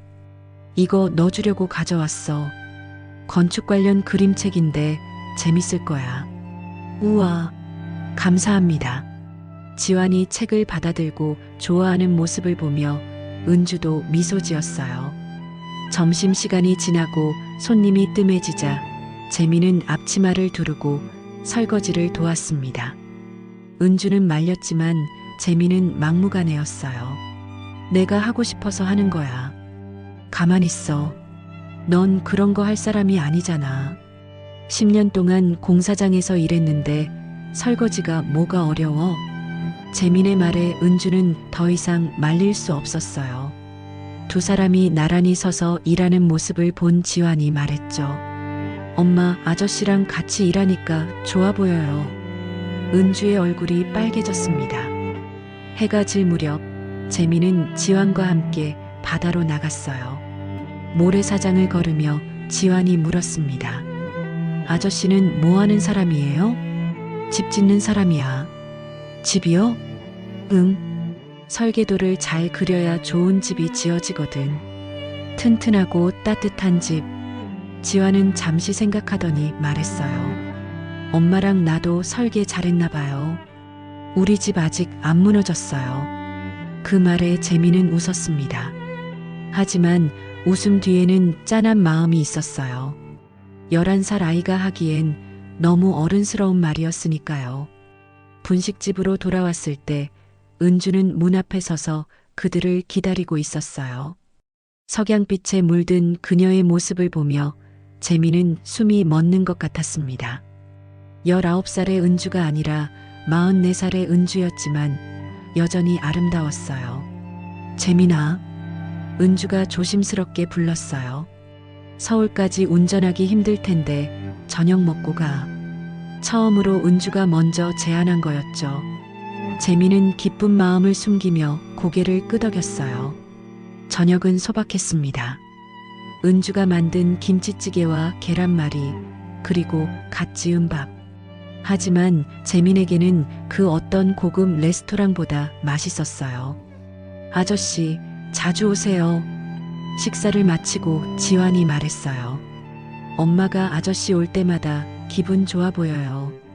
은주가 당황해서 지환을 쳐다봤지만 아이는 해맑게 웃고 있었죠. 두 번째 금요일에도 재미는 속초로 갔습니다. 이번엔 분식집 간판을 손봐주겠다고 했어요. 페인트가 벗겨진 낡은 간판이 마음에 걸렸다고요. 이런 것까지 신경 쓰지 마. 은주가 말했지만 재미는 이미 페인트통을 들고 있었어요. 내가 하고 싶어서 하는 거야. 건설회사 대표가 간판 하나 못 고치겠어? 재민이 간판을 새로 칠하는 동안 지화는 옆에서 도왔어요. 페인트가 얼굴에 튀었지만 아이는 즐거워했죠. 아저씨, 나도 나중에 집 짓는 사람이 되고 싶어요. 그래, 그럼 열심히 공부해야 해. 수학이랑 과학을 잘해야 하거든. 알았어요. 열심히 할게요. 은주는 그런 두 사람을 보며 마음이 복잡했어요. 지환에게 아버지가 생긴다면 얼마나 좋을까. 하지만 동시에 두려웠죠. 다시 상처받을까봐. 세 번째 금요일, 비가 내렸습니다. 재미는 우산을 들고 분식집에 들어섰어요. 온몸이 젖어 있었죠. 이런 날씨에 왜 왔어? 위험하잖아. 은주가 걱정스럽게 말했어요. 수건을 가져와 재민의 머리를 닦아줬죠. 그 순간 두 사람 사이의 거리가 가까워졌습니다. 은주는 황급히 물러났지만 재민은 그녀의 손을 잡았어요. 은주야, 응? 고마워. 다시 만나게 해줘서. 은주의 눈이 촉촉해졌어요. 그날은 손님이 거의 없었습니다. 비 때문이었죠. 세 사람은 분식집에서 우동을 끓여 먹으며 이야기를 나눴어요. 아저씨, 비 오는 날이 좋아요? 지환이 물었어요. 글쎄, 예전엔 싫어했는데 오늘은 좋네. 왜요? 너희랑 있어서. 단순한 대답이었지만 진심이 담겨 있었어요. 은주는 그 웃음을 조용히 바라봤습니다. 다시 예전의 그 미소였어요.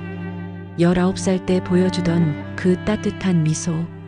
네 번째 금요일, 재미는 특별한 제안을 했어요. 다음 주에 지환이 생일이라고 들었어. 서울에 가서 놀이공원 가는 거 어때?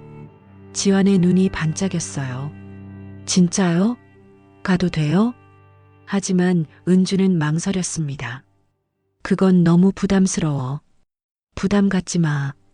지환이 생일 선물이라고 생각해. 지환이 엄마를 애원하는 눈으로 바라봤어요. 은주는 결국 고개를 끄덕였죠.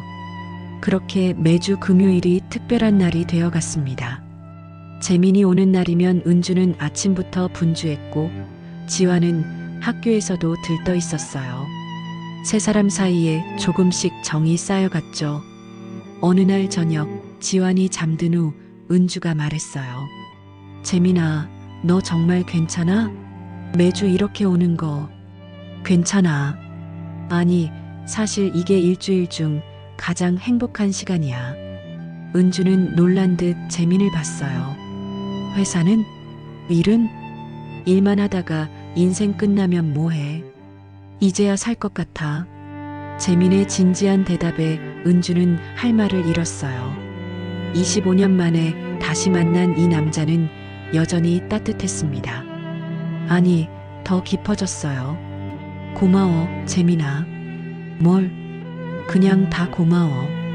두 사람은 서로를 바라보며 미소 지었어요. 말하지 않아도 알 수 있었습니다. 시간이 걸리겠지만 그들은 다시 시작할 수 있을 거라는 걸. 천천히 하지만 확실하게. 겨울이 깊어갔어요. 속초에 많은 눈이 내렸죠. 재미는 여느 때처럼 금요일에 내려왔지만 오늘은 뭔가 달랐습니다. 차에서 내리면서 낡은 가방을 하나 더 들고 있었어요. 분식집에 들어서자 따뜻한 김이 얼굴을 감쌌습니다. 은주는 떡볶이를 젓고 있었고 지환은 숙제를 하고 있었어요. 이제는 너무나 익숙해진 풍경이었죠. 왔어?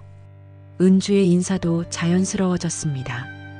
더 이상 어색하지 않았어요. 응, 눈이 많이 오네. 재미는 외투를 벗으며 창밖을 바라봤어요. 하얀 눈이 소복이 쌓이고 있었습니다. 25년 전 그날처럼 저녁을 먹은 후 지환이 말했어요. 엄마, 나 밖에 나가서 눈사람 만들어도 돼요? 그래. 너무 춥지 않게 옷 따뜻하게 입고. 지환이 밖으로 나가자 분식집엔 두 사람만 남았습니다. 재민은 가져온 가방을 열었어요. 그 안에서 비닐에 쌓인 책 한 권을 꺼냈죠. 은주야. 재민의 목소리가 떨렸습니다. 이거 기억나? 은주는 놀란 눈으로 그걸 바라봤어요. 낡고 바랜 시집이었습니다. 표지는 세월의 흔적으로 닳아 있었지만 분명히 알아볼 수 있었어요. 고등학교 때 자주 함께 읽던 그 시집. 이거 어떻게 아직도 갖고 있어? 너가 좋아했던 시집. 크리스마스에 주려고 했던 거야. 재민이 책을 은주에게 건넸어요. 은주는 떨리는 손으로 책을 받아들었습니다. 첫 장을 펼치자 바랜 쪽지가 끼워져 있었어요. 은주야, 널 만나서 행복했어. 19살 재민의 글씨가 그대로 남아 있었습니다. 잉크는 바랬지만 그 마음만은 선명했어요. 은주는 손으로 입을 막았습니다. 눈물이 쏟아져 내렸어요. 25년 동안 이걸 갖고 있었어? 응. 너한테 주지 못한 게 평생 미안했어. 재민의 눈도 붉어졌습니다. 은주가 고개를 들어 재민을 봤을 때 그의 눈에는 여전히 19살의 소년이 있었어요. 수줍고 따뜻했던 그 소년이. 창밖에서는 지환이 눈사람을 만들며 놀고 있었습니다. 가끔 분식집 안을 들여다보며 엄마가 웃고 있는 걸 확인하곤 다시 놀이에 집중했죠. 재민이 조용히 입을 열었습니다. 은주야. 응? 25년 전 크리스마스에 못한 말 지금 해도 될까? 은주의 심장이 쿵쾅거렸어요. 무슨 말인지 알면서도 물었습니다. 뭔데? 재민은 은주의 손을 잡았어요. 거칠지만 따뜻한 손이었죠. 사랑해. 그때도 지금도. 은주의 눈에서 눈물이 더 많이 흘렀어요. 25년을 기다린 고백이었습니다. 내가 널 그리고 지환이를 책임져도 되겠니? 그 순간 은주는 울면서 웃었습니다. 눈물인지 웃음인지 분간이 안 되는 표정이었어요. 25년의 시간, 그 모든 그리움이 한순간에 녹아내렸습니다. 재민아. 은주는 말을 끝맺지 못했어요. 재민이 그런 은주를 꼭 안았습니다. 미안해. 너무 늦었지? 하지만 이제라도. 아니야. 은주가 재민의 품에서 고개를 들었어요. 늦지 않았어. 우리에겐 아직 시간이 많잖아. 두 사람은 서로를 바라보며 웃었습니다. 창밖의 눈은 더욱 거세게 내리고 있었어요. 마치 25년 전 그들이 헤어졌던 그 겨울을 다시 하얗게 덮어주는 것처럼. 지환이 문을 열고 들어왔어요. 볼이 빨갛게 얼어 있었죠. 엄마, 눈사람 다 만들었어요. 나와서 봐요. 은주와 재민은 서로를 보며 웃었어요. 그리고 함께 밖으로 나갔습니다. 지환이 만든 눈사람은 삐뚤빼뚤했지만 행복해 보였어요. 와, 잘 만들었네. 재민이 칭찬하자 지환이 자랑스럽게 웃었어요. 아저씨, 이제 매일 올 거예요? 순진한 질문에 어른들은 당황했지만 재민이 대답했어요. 응, 자주 올게. 아주 자주. 약속? 약속? 지환이 재민의 새끼손가락을 걸었어요. 재민은 아이와 손가락을 걸며 은주를 봤습니다. 그녀도 웃고 있었어요. 눈은 계속 내렸습니다. 하지만 이제는 차갑지 않았어요. 그들에게 내리는 눈은 축복 같았습니다. 25년의 긴 겨울이 끝나고 드디어 봄을 맞이하는 것처럼. 그 후 재민은 서울로 돌아왔습니다. 하지만 이번엔 달랐어요. 마음에 확신이 있었고 해야 할 일이 분명했죠. 먼저 아버지를 찾아뵙기로 했습니다. 병원 VIP 병실. 아버지는 창밖을 바라보고 있었어요. 요양차 입원해 있었지만 오늘따라 얼굴색이 좋아 보였습니다. 재민이 들어서자 아버지가 돌아봤어요. 왔구나, 아들아. 네, 아버지. 재민은 아버지 침대 옆에 앉았습니다. 과일을 깎으며 말을 꺼내려 했지만 어떻게 시작해야 할지 망설여졌어요. 요즘 표정이 밝더구나. 좋은 일 있니? 아버지가 먼저 물었습니다. 역시 자식 마음을 읽는 건 부모였어요. 아버지, 사실 드릴 말씀이 있어서 왔어요. 재민이 심호흡을 했습니다. 은주를 다시 만났어요. 아버지의 손이 멈췄어요. 신문을 내려놓고 아들을 바라봤습니다. 은주? 네. 25년 전 제가 알아. 내가 좋아했던 그 여자애. 아버지의 목소리가 떨렸어요. 재민은 놀랐습니다. 아버지가 알고 계셨다니. 어떻게 아셨어요? 아버지는 쓸쓸하게 웃었습니다. 부모가 자식 마음을 모르겠냐. 수능 끝나고 나서 내가 얼마나 들떠 있었는데 크리스마스에 만나기로 했다고 혼자 중얼거리던 것도 들었어. 재민의 눈이 뜨거워졌어요. 아버지가 다 알고 계셨구나. 그런데 바로 그때 우리가 도망쳐야 했지. 아버지의 얼굴에 깊은 주름이 잡혔습니다. 평생 짊어진 죄책감이 보였어요. 재민아, 아버지가 아들의 손을 잡았습니다. 주름지고 야윈 손이었지만 따뜻했어요. 평생 미안했다. 내 인생에서 가장 중요한 순간을 앗아가 버렸구나. 아버지, 매년 크리스마스가 되면 내 생각이 났어. 그날 내가 얼마나 절망했을까. 아무 말도 못하고 떠나야 했던 내 마음이 얼마나 아팠을까. 아버지의 눈에 눈물이 고였습니다. 강인한 아버지가 눈물을 보이는 건 처음이었어요. 용서해다오, 아들아. 아비 때문에 첫사랑도 제대로 못하고. 아버지. 재민이 아버지의 손을 꽉 잡았어요. 저는 아버지를 원망한 적이 단 한 번도 없어요. 오히려 감사해요. 아버지가 놀란 듯 아들을 봤습니다. 그때 아버지가 무너지지 않고 다시 일어서셨잖아요. 맨손으로 다시 시작해서 회사를 재건하셨고요. 그런 아버지를 보며 저도 배웠어요. 포기하지 않는 법을. 재민의 목소리에 진심이 담겨 있었어요. 오히려 자랑스러웠어요. 넘어져도 다시 일어서는 아버지가. 그 덕분에 저도 강해질 수 있었고요. 아버지는 말없이 아들을 바라봤습니다. 그 눈빛엔 감동과 미안함이 동시에 있었어요. 그리고 아버지, 운명이라는 게 있나 봐요. 25년이 지났지만 다시 만났어요. 은주를. 재민은 속초에서의 일들을 아버지께 들려드렸습니다. 지환이라는 아이 이야기도 매주 내려가고 있다는 것도. 아버지는 조용히 들으셨어요. 그래, 그렇게 됐구나. 한참을 듣던 아버지가 입을 열었어요. 그 여자는 뭐래? 너를 용서했니? 용서할 게 없대요. 제 잘못이 아니라고. 착한 여자구나. 25년을 혼자 살았다니. 아버지는 천천히 몸을 일으켰어요. 재민이 부축하려 하자 손사래를 쳤습니다. 재민아, 내가 할 수 있는 게 뭐가 있겠니? 아버지, 그 여자와 아이에게 내가 미안한 마음을 어떻게 전하면 좋겠니? 재민은 아버지의 얼굴을 봤어요. 진심이었습니다. 그저 건강하게 계셔주세요.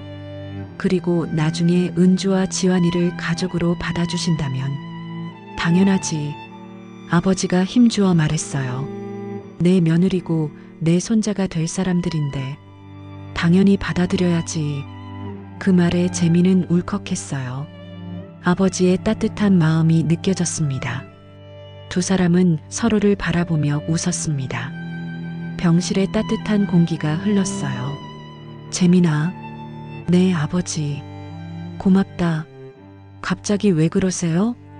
그때 아비 원망하지 않고 함께 일어서줘서, 이 자리까지 회사를 키워줘서, 그리고 아버지는 잠시 말을 멈췄다가 이어갔어요. 포기하지 않고 은주를 다시 찾아줘서 내가 행복해야 아비도 편히 눈 감을 수 있다. 재민은 아버지를 꼭 안았습니다. 어린 시절 이후 처음이었어요. 아버지도 아들의 등을 토닥였습니다. 사랑한다, 아들아. 저도 사랑합니다, 아버지. 그날 병실을 나오면서 재민은 하늘을 올려다봤어요. 구름 한 점 없는 맑은 하늘이었습니다. 마음이 한결 가벼워졌어요. 이제 정말로 새로운 시작을 할 수 있을 것 같았습니다. 아버지의 축복을 받았으니 이제 은주와 지환이를 당당하게 가족으로 맞이할 수 있었어요. 25년 전 아버지 때문에 헤어졌다고 생각했지만 이제는 달랐습니다. 그 모든 게 다시 만나기 위한 운명이었다는 걸 알았으니까요. 재민은 다시 속초로 향했습니다. 이번엔 특별한 목적이 있었어요. 은주와 지환을 서울로 데려가기 위해서였죠. 분식집에 도착하니 토요일 점심시간이라 손님들로 북적였습니다. 어서 오세요. 아, 재민아. 은주가 반갑게 맞았어요. 지환도 테이블을 닦다가 달려왔죠. 아저씨, 오늘은 토요일인데도 오셨네요. 재민은 지환의 머리를 쓰다듬으며 웃었습니다. 점심시간이 끝나고 한산해지자 재민이 입을 열었어요. 은주야, 지환아. 중요한 얘기가 있어. 진지한 표정에 두 사람도 긴장했습니다. 이제 우리 서울로 가자. 지환이 학교도 옮기고 새 집에서 다시 시작하자. 은주는 한참을 망설였어요. 11년간 살아온 속초를 떠난다는 게 쉽지 않았죠. 하지만 지환이 먼저 말했습니다. 엄마 가요. 아저씨랑 같이 살고 싶어요. 은주는 아들의 맑은 눈을 보며 결심했어요. 고개를 끄덕였습니다. 그래, 가자. 일주일 뒤 그들은 서울로 올라왔습니다. 재민이 준비한 아파트는 넓고 따뜻했어요. 지환은 처음 보는 자기 방에 감탄했죠. 와, 내 방이 생겼어요. 은주도 깨끗한 주방을 보며 눈시울이 붉어졌습니다.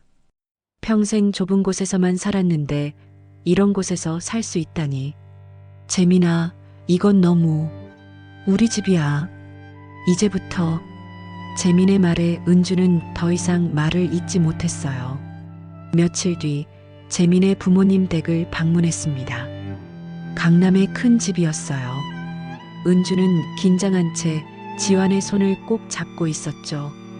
현관문이 열리자 재민의 어머니가 나왔습니다. 은주가 상상했던 차가운 모습과는 달랐어요. 따뜻한 미소를 짓고 있었죠. 어머, 은주씨? 어서 와. 추운데 고생했어. 어머니는 은주의 손을 잡았습니다. 따뜻한 손이었어요. 그리고 이 아이가 지환이구나. 정말 잘생겼네. 지환이 수줍게 인사했어요.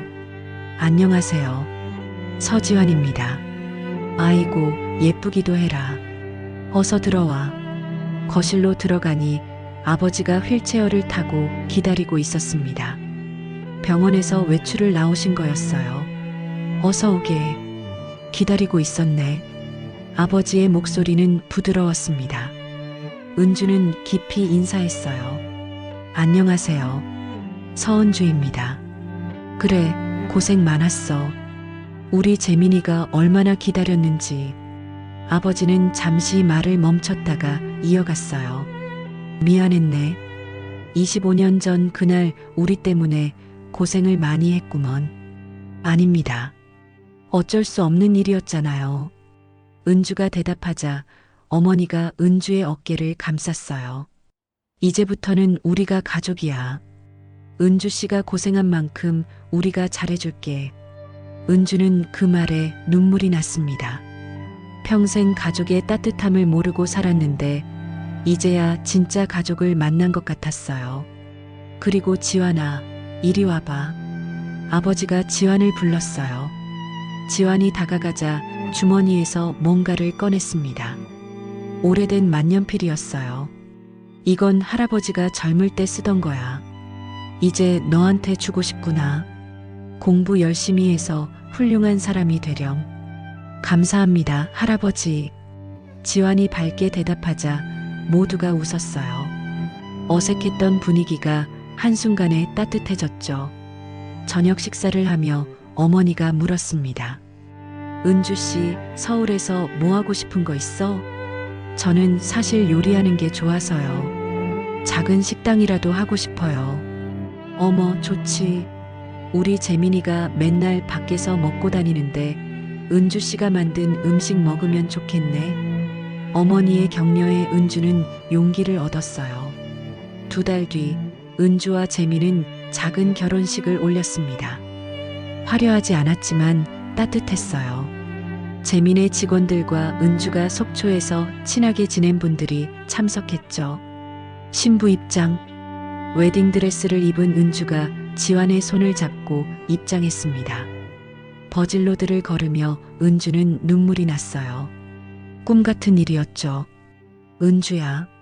제단 앞에서 재민이 손을 내밀었어요. 이제 정말 우리 가족이야. 주례 없이 진행된 결혼식에서 재민이 직접 말했습니다. 25년을 돌아 다시 만난 우리입니다. 이제 남은 인생은 함께 걸어가겠습니다.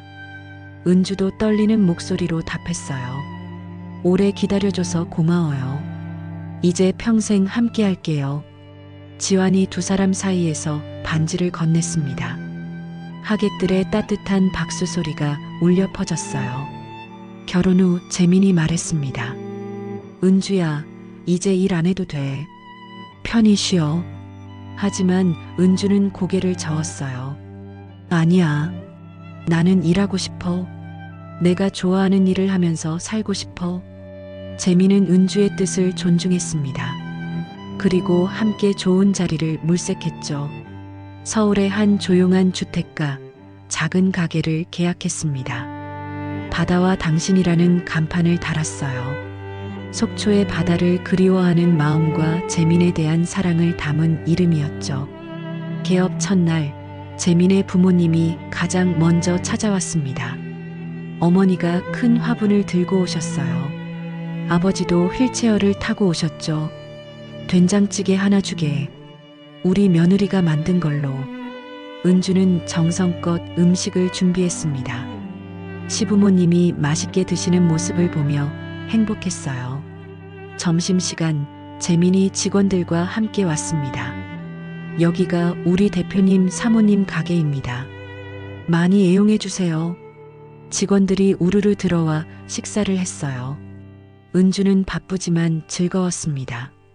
자신이 만든 음식을 사람들이 맛있게 먹는 모습을 보는 게 행복했죠.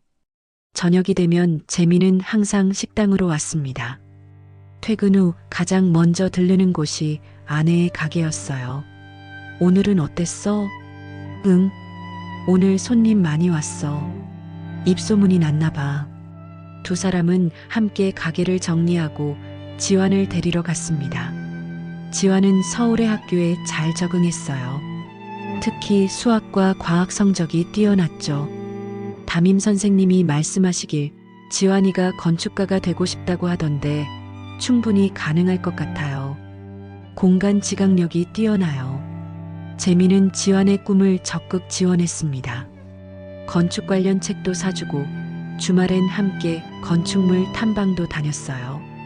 아빠, 이 건물은 어떻게 지어진 거예요? 어느새 지환은 재민을 아빠라고 부르기 시작했어요. 재민은 그때마다 가슴이 뭉클했죠.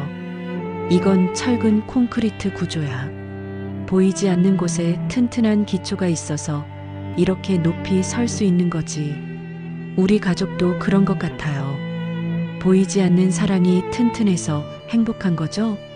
12살 아이의 말에 재민과 은주는 서로를 바라보며 웃었습니다. 어느 봄날 3사람은 속초로 나들이를 갔어요. 은주가 일했던 분식집 자리엔 다른 가게가 들어서 있었지만 바다는 여전했습니다.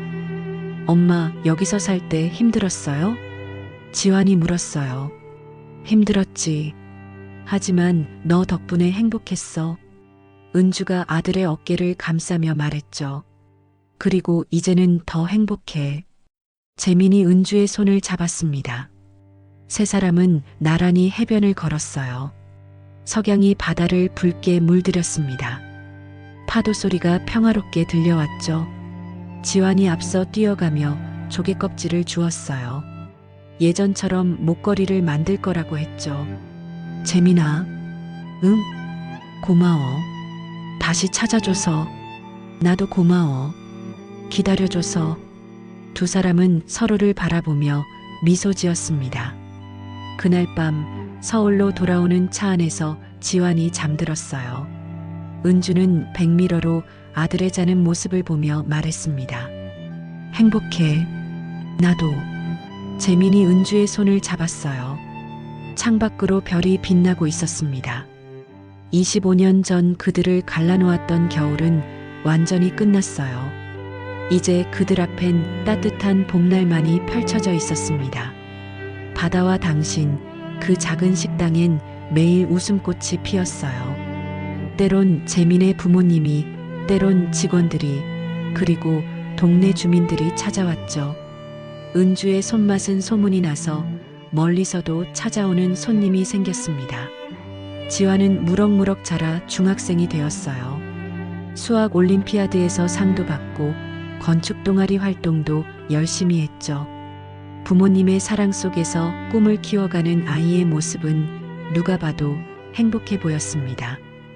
그렇게 그들의 봄은 계속되었습니다.